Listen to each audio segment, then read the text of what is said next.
নমস্কার, আমি শুভাঙ্কি। আবারও সবাইকে স্বাগত জানিয়ে শুরু করছি আজকের অনুষ্ঠান সমস্যার সমাধান, এবং সমস্ত সমস্যার সমাধান করার জন্য যিনি আছেন আমাদের সকলের friend, philosopher and guide astrologer Joydeep Shastriji. অনেক অনেক স্বাগত আপনাকে অনুষ্ঠানে। নমস্কার, জয় শ্রী ঠাকুর রামকৃষ্ণ, জয় শ্রী ঠাকুর রামকৃষ্ণ, জয় শ্রী ঠাকুর রামকৃষ্ণ। সমস্যার সমাধান অনুষ্ঠানে আপনাদের সবাইকে স্বাগত জানাই।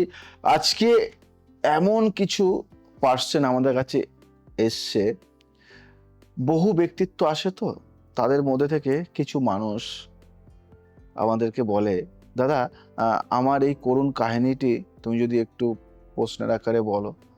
তো আমি তাদের সরাসরি নাম না বলে তাদের সেরকমই সমস্যা নিয়ে আজকে আলোচনা করব, এবং আমাদের সাথে যিনি আছেন সে এই আলোচনায় আমাদের সাহায্য করবে।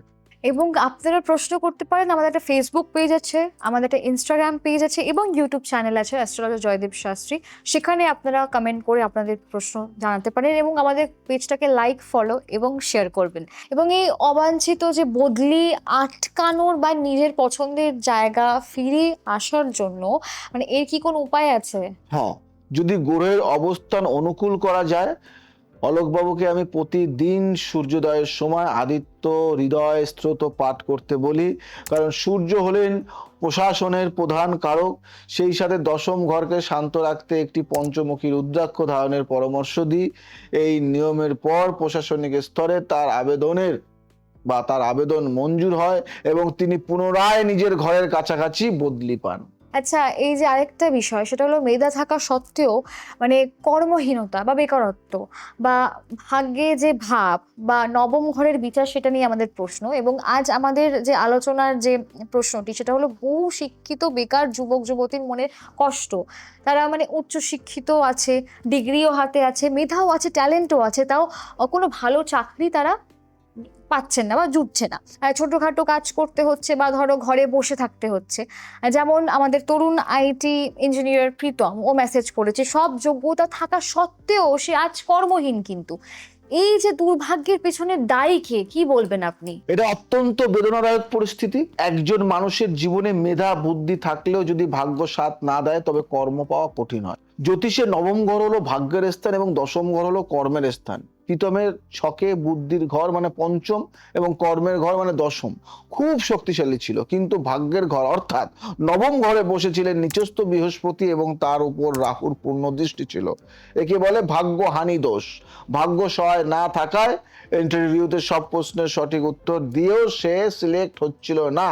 এবং এই যে ভাগ্যহানি যে দোষ, যেটা নিয়ে কথা বলছি, কেটে যে যুব সমাজের জীবনে কর্মের আলো কিভাবে আসতে পারে বলে আপনার মনে হয়? ভাগ্যের চাকা ঘোরাতে হলে দেবগুরু বৃহস্পতি এবং ভাগ্যপতি গ্রহকে জাগ্রত করতে হয়।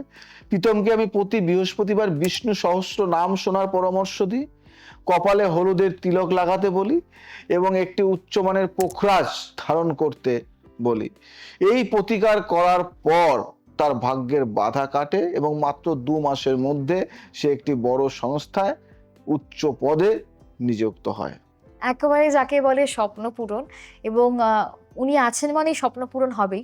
এবং পরের যে প্রশ্নটি, হঠাৎ তন্ত্র বাধা, নজর দোষ বা শনি রাহুর যে অবিচার দোষ, সেটা নিয়ে কথা বলবো একটু। এবং আচার্যদেব, আমাদের সমাজে প্রায় শোনা যাচ্ছে চলতি ব্যবসা হঠাৎ করে লাট হয়ে যাচ্ছে, এবং সুস্থ মানুষ হঠাৎ বিছানায় পড়ে গেলেন, অথবা বাড়িতে হঠাৎ অশান্তির আগুন জ্বলে উঠল। এবং লোকে বলে কুনজর বা তন্ত্রবাধা। যেমন ব্যবসায়ী আমাদের বিকাশবাবু খুব ভালো একটা কথা বলেছেন, এক্ষেত্রে ওনারও ঘটেছিল, সব ঠিক ছিল কিন্তু হঠাৎ তার দোকানে কাস্টমার আসাই বন্ধ হয়ে গেল। এবং জ্যোতিষে কি সত্যি এমন কোনো যুগ আছে যা তন্ত্রবাধার ইঙ্গিত দেয়? আপনার কি মনে হয়? একদম আছে। জ্যোতিষশাস্ত্রে একে বলা হয় অভিচার দোষ বা শত্রু কৃততন্ত্র বাধা। যখন কোনো জাতকের জন্মছকে ষষ্ঠ ঘর শত্রু স্থান এবং অষ্টম ঘর গোপন বিদ্যা অত্যন্ত সক্রিয় হয়ে ওঠে এবং সেখানে শনি রাহু বা কেতুর মতো পাপগ্রহের সংযোগ ঘটে, তখন জাতক সহজেই নজর দোষ বা নেতিবাচক শক্তির কবলে পড়ে। বিকাশবাবুর ছকে লগ্ন স্থানে রাহু ছিল এবং ষষ্ঠ ঘরে শনির দৃষ্টি ছিল। একেই বলে শত্রু দ্বারা বন্ধনযোগ। এর ফলে তার ভালো চলতে থাকা ব্যবসা হঠাৎ স্তব্ধ হয়ে যায়। মানে আমরা সকলেই জানি যে আমাদের একটা মানে আপনাদের একটা একাডেমি আছে, Joydeep Shastri astrology and consultancy academy. সেখানে একটা ছাদের নিচে সব কিছু শেখানো হয়, from vastu science, lifestyle changes, yoga, নারীবিদ্যা, palmistry, numerology, tarot reading, everything, তন্ত্রবিদ্যা, বাস্তু সায়েন্স, সব কিছু একই ছাদের নিচে শেখানো হয়। এবং আপনি একটা খুব ভালো কথা বলেন যে আমি আপনাকে কাজ দেব যদি আপনারা শিখে, মানে আপনি ওই মানে সার্টিফিকেটে বিশ্বাস করেন না, আপনি কর্মে বিশ্বাসী।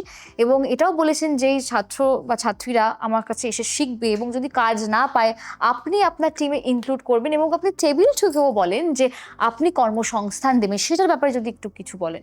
আমি বলতে চাই তোমাদেরকে একটা কথা, আমি জয়দেব শাস্ত্রী অন মিডিয়াতে আজকে প্রচার করছি। যদি আমার কাছে 1000 জন জ্যোতিষ শিখে বলে যে 1000 জনকে আমার কাজ দাও, আমি 1000 জনকে কাজ দিতে পারবো, আমার সেই ফিল্ড আছে। তো আমি সবাইকে বলি যে আমার 100 জনের ব্যাচ থাকে প্রতি বছর, মানে পার ইয়ার 100 জন করে আমি মানে নেওয়া হয় এবং 100 জনকে বের করা হয়। এবং আমাদের এই সাবজেক্ট, শুধু জ্যোতিষটা তো একটা নাম, জ্যোতিষের মধ্যে কত কিছু থাকে। জ্যোতিষ, পাম রিড করা মানে হস্তরেখা বিচার, সামুদ্রিক বিদ্যা এবং নারী বিদ্যা, এবং তোমাদের গ্রাফোলজি, হাতের লেখা বিচার, সংখ্যা তত্ত্ব, সংখ্যা দিয়ে সমস্ত কিছু, কারণ নাম রাখতে হলে সংখ্যা তত্ত্বটা দরকার, নামকরণ, এবং বাস্তু, তন্ত্র, যোগা, মোটিভেশন, সমস্ত কিছু, তোমাদের tarot card reading, face reading, এবং তোমাকে এমন কিছু কিছু তথ্য জিনিস শেখানো হয় যেটা আমাদেরও তৈরি করা, যেটা বাইরে নেই, আগে কখনো হয়নি, কেউ শেখায়নি। তো এরকম বহু কিছু আমাদের ইনস্টিটিউটের নাম আমি বলি আগে, আমাদের 3 থেকে 4টে ইনস্টিটিউট আছে, তার মধ্যে তোমাকে বলি JD astro consultancy and academy. এই ইনস্টিটিউটে তোমরা ভর্তি হবে, তোমরা শিখবে, সার্টিফিকেট পাবে, রেজিস্ট্রেশন পাবে। এবং আমি সার্টিফিকেট রেজিস্ট্রেশনে বিশ্বাসী নই, তুমি পাবে, তোমাকে দেব। তোমরা যারা যেখান থেকে যা সার্টিফিকেট পেয়েছো, অনেকে অনেক জায়গা থেকে সার্টিফিকেট পেয়েছো, তার থেকে হয়তো বেশি সমতুল্য সার্টিফিকেট তোমরা পাবে, কেন এটা অনেক অনেক দিক থেকে এটা পারমিশন করানো পাবে। এবং সেই সার্টিফিকেটটার উপরও আমার অতটা না, তুমি কতটা শিখেছো তার উপর আমারই।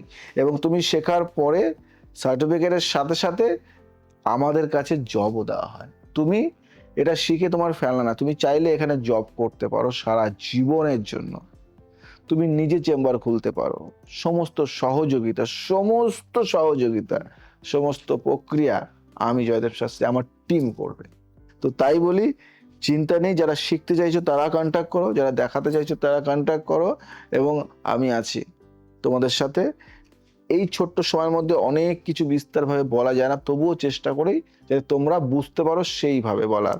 সময়ের সাথে সাথে চলতে হয়, সময় নেই, আজ আসি, আবার আসবো নতুন কিছু নিয়ে। ভালো থাকো, সুস্থ থাকো, সবাইকে ভালো রাখো। জয় শ্রী ঠাকুর রামকৃষ্ণ।